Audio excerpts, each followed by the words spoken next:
But the more I wrote about Hindutva, the more I also got to learn about the human rights situation in Pakistan and in Bangladesh. And because I'm mainly connected to the Hindus and Christians in Pakistan and Bangladesh, I focus more on their situation, but of course, as the other speakers have highlighted, the Ahmadi and the Shia Muslims, they are also severely oppressed.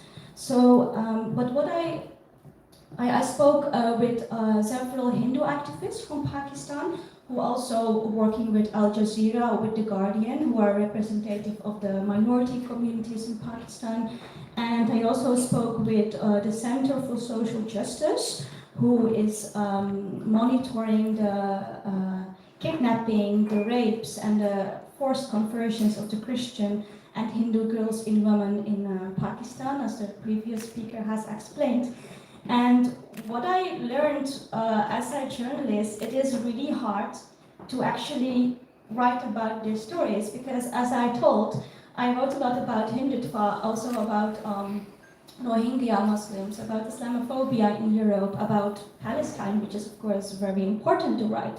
But every time I wanted to write a news item about the minorities in Pakistan, about the recent clashes in Bangladesh, I got to hear that it was not newsworthy enough.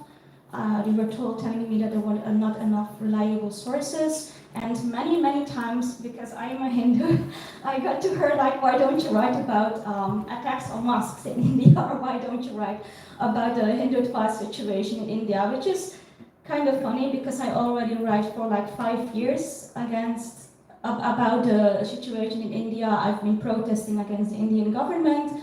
But somehow every time I want to write about Pakistan minorities, they are literally telling me, please go on about the extremism and violence in India and about the Hindu extremism. That's what people want to read. And one journalist, he literally told me that the situation of Hindus and Christians in Pakistan, it's not what people want to read about. People simply don't care about their situation.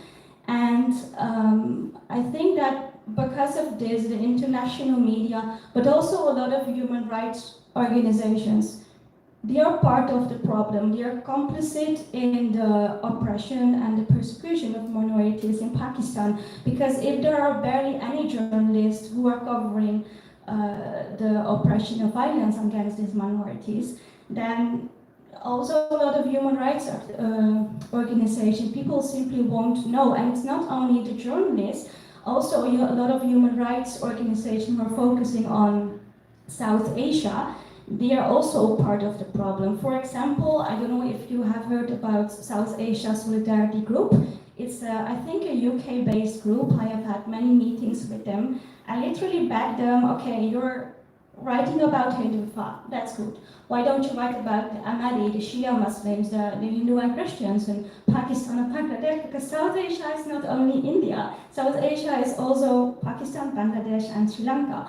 But every time I asked them about it, I was being blamed for whataboutism. I was being blamed for finger pointing, and some people even blame me for having a fear of Islam, which is also funny because most of the time I write about Islamophobia in South Asia and Europe. But so it's also many human rights organizations who claim to help minorities, who claim to stand up against extreme right-wing, against violence, against persecutions. They are also very hesitant in actually monitoring the clashes in Pakistan and Bangladesh. And sometimes when they do, for example, in the case of Bangladesh, the recent violent attacks against Hindus, they are only focusing on the misinformation. They are claiming that Hindus are exaggerating the violent clashes in Bangladesh as well as in Pakistan. So because of that, people get a very skewed perspective. People think that those minorities are exaggerating, or that they are liars, but the Hindus on the ground, as well as the Christian, they are telling the real stories, but their stories are barely heard. Like, for example, one of the Hindu activists I spoke with, he has spoken with The Guardian, with Al Jazeera. And when I wrote my story for the gun taking about Hindus and Christians, he like for half an hour, he was like congratulating me. You're the first, literally first journalist who is actually giving a clear picture about the situation of the minorities in Pakistan. He told that Al Jazeera and Guardian, they are very prominent newspapers. They are not a small newspaper where I'm working from, but the prominent newspapers, they simply fail to give a clear picture of what the religious minorities are experiencing in Pakistan.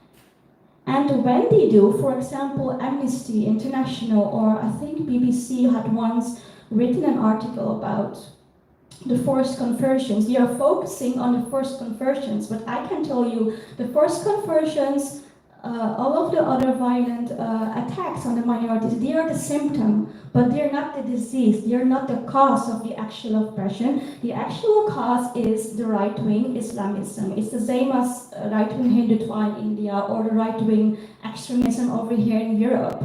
The right-wing Islamist agenda in Pakistan, they see Hindus, they see Ahmadi, Shia Muslims, Christians, they see all of them as inferior.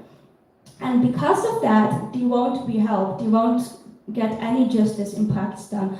For example, the director of the Center for Social Justice, who is monitoring the rapes and the forced conversions of Christians and Hindus, he was threatened by the Pakistani government, by the state, and he was told that he was spreading Indian and Western propaganda, only because he wrote about the persecutions of the Hindus and Christians in Pakistan. And the Hindu activist that I spoke with, he also told that whenever a Christian or a Hindu girl is being forcibly converted, they are often also facing sexual violence.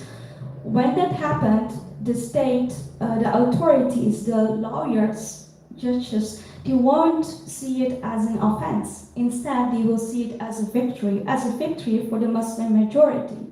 And it doesn't stop there. It's also the education system. In the education system, many young Pakistanis, they already learn that a non-Muslim is not the same as a Muslim. A non-Muslim is simply inferior. And in the case of Hindus, as I said, all religious minorities are oppressed. It's not that they are the only ones, but in the case for Hindus, they are also facing the brunt because they are seen as a kind of enemy of the state, because they're Hindus, also because of the history of the partition between India and Pakistan. It's a kind of the same way as Muslims in India are seen as an enemy, but this time it is the opposite situation. At schools, in Pakistani schools, textbooks, the Hindu activists have told me, they are being taught that Hindus are an enemy for the Muslim majority. And a lot of Pakistani fundamentalists see it as a matter of fact. They won't question people when they say these things. And of course, it's not all Pakistanis. I mean, the most Pakistani Muslims, they also don't agree with this violence, with this right-wing propaganda, but it's still happening over there. And I think as a message to the United Nations, to all people working in the human rights organization in the media, please also address this right-wing Islamism, because if we only cover the symptoms of the violent attacks without mentioning the actual cause of the oppression, persecution of minorities, we're actually doing nothing. It simply doesn't help at all, and it's time that we pay more attention as a journalist and people on human rights to what is actually happening on the ground. Thank you for listening.